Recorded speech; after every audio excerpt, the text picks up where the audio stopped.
தானம் போன்றவற்றினை நாம் செய்யும்போது அதன் பலனாகாது, நமது அடுத்த தலைமுறைக்கும் கிடைக்கும்.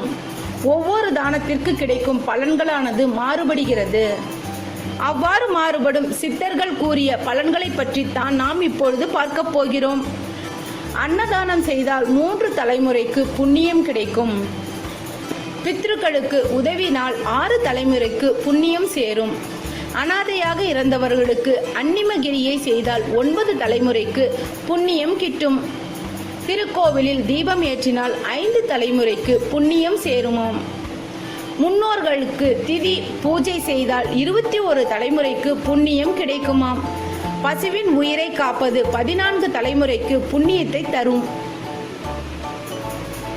பட்டினியால் வருந்தும் ஏழைக்கு உணவளித்தால் 5 தலைமுறை புண்ணியம் சேரும். ஏழை பெண்களுக்கு திருமணம் செய்து வைத்தால் 5 தலைமுறைக்கும்